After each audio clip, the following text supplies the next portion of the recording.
Hello दोस्तों, इस video में हम आपको बताएंगे कि प्रकाश के परावर्तन के कितने नियम हैं। साथ ही बताएंगे आपको कि प्रकाश किसे कहते हैं और प्रकाश के परावर्तन होता क्या है। तो इन सारे प्रश्नों के लिए आप हमारे वीडियो को देखिए। यदि आपको प्रकाश के परावर्तन से रिलेटेड किसी भी प्रश्न में डाउट होता है तो आप हमारे कमेंट बॉक्स में जाके और कमेंट जरूर कीजिएगा। आपके हर प्रश्नों का जवाब हमारे चैनल द्वारा दिया जाएगा। तो दोस्तों, कमेंट करना ना भूलिएगा। तो चलिए हम देखते हैं कि प्रकाश के परावर्तन। सबसे पहले कि प्रकाश के परावर्तन के नियम। तो प्रकाश क्या होता है, उसके बाद परावर्तन क्या होता है, उसके नियम क्या होते हैं। सबसे पहले हम समझेंगे कि प्रकाश क्या है। तो प्रकाश ऊर्जा का वह रूप है जिसकी सहायता से हम वस्तुओं को देखते हैं। दोस्तों समझ लीजिए कि प्रकाश नहीं होता तो इस संसार के किसी भी वस्तु को हम नहीं देख पाते। जब आप अंधेरे में होते हैं तो आपके पास प्रकाश नहीं होता है और उस स्थिति में आप किसी भी वस्तु को नहीं देख पाते हैं। तो दोस्तों, देखने के लिए हमें आंख के साथ साथ प्रकाश की सख्त जरूरत है। यदि प्रकाश न हो तो हम किसी भी वस्तु को नहीं देख पाएंगे। तो दोस्तों, ये थे प्रकाश क्या है। तो प्रकाश क्या है? प्रकाश ऊर्जा का वह रूप है जिसकी सहायता से हम वस्तुओं को देखते हैं, यानी प्रकाश एक प्रकार का ऊर्जा है। तो दूसरा प्रश्न है हमारा प्रकाश का परावर्तन। दूसरा प्रश्न है प्रकाश का परावर्तन। प्रकाश को हमने समझा, प्रकाश का परावर्तन क्या है। तो प्रकाश के किसी बिंदु से टकराकर लौटने को प्रकाश का परावर्तन कहते हैं। दोस्तों, यहाँ से देख सकते हैं कि एक समतल दर्पण रखी गई है जिस पर कोई किरण आपतित होती है और फिर परावर्तित होकर लौट जाती है। यही प्रकाश का परावर्तन है।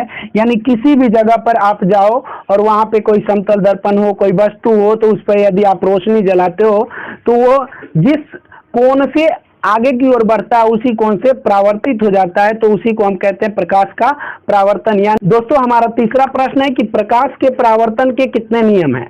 तो दोस्तों, प्रकाश के परावर्तन के दो नियम हैं। पहला नियम है कि आपतित किरण, परावर्तित किरण और आपतन बिंदु पर खींचा गया अभिलंब तीनों एक ही समतल में होता है। और दूसरा है कि आपतन कोण बराबर परावर्तन कोण होता है। तो दोस्तों, आप यहां से देख सकते हैं कि आपतित किरण, परावर्तित किरण और आपतन बिंदु ये वाला है। यहां से खींचा गया अभिलंब जो है एक ही समतल में है। तो ये पहला नियम है प्रकाश के परावर्तन का।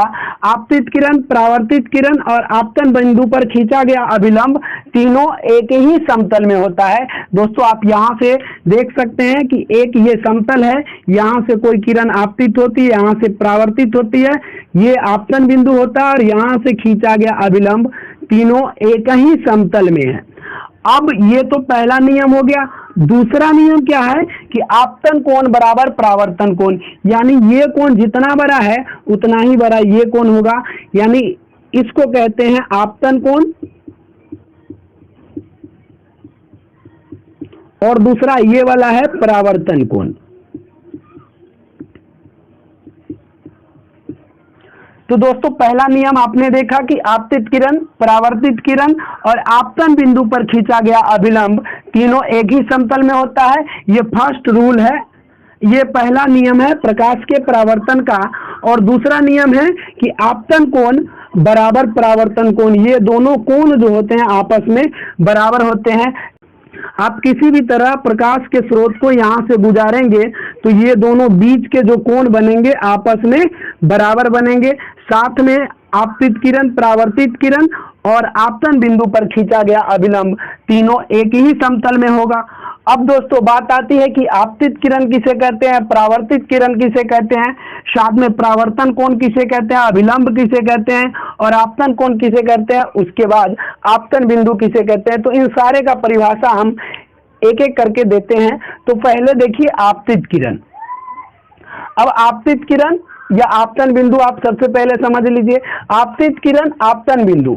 आपतित किरण किसे कहते हैं? तो कहीं से प्रकाश स्रोत से आती किरण को आपतित किरण कहा जाता है। और आपतन बिंदु क्या होता है? तो आपतित किरण जिस बिंदु पर मिलती है उसे आपतन बिंदु कहा जाता है। यानी आपतित किरण जिस बिंदु पर मिलती है और जहां से परावर्तित किरण लौटती है उसे आपतन बिंदु कहते हैं। साथ में अभिलंब किसे कहते हैं? तो आपतन बिंदु पर खींचा गया लंब को अभिलंब कहते हैं। आपतन कोण किसे कहते हैं? तो आपतित किरण और अभिलंब के बीच के कोण को आपतन कोण कहते हैं। आपतित किरण और अभिलंब के बीच के कोण को आपतन कोण कहते हैं। परावर्तन कोण किसे कहते हैं? तो परावर्तित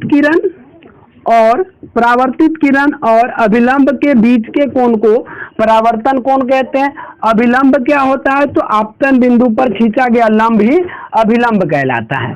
तो दोस्तों इस तरह हमने देखा कि प्रकाश के परावर्तन के दो नियम होते हैं। साथ में हमने देखा कि प्रकाश के परावर्तन किसे कहते हैं, प्रकाश किसे कहते हैं। यदि आपको इन सारे प्रश्नों में से किसी भी प्रश्न में डाउट हो तो कमेंट बॉक्स में जाइए और वहां पे कमेंट कीजिए। और तो दोस्तों यदि वीडियो आपको अच्छा लगा हो तो इस वीडियो को एक लाइक कीजिए और साथ में हमारे YouTube channel Naval study centre को सब्सक्राइब कर लीजिए, जिससे कि आगे आपको ऐसा ही वीडियो देखने को मिलेंगे।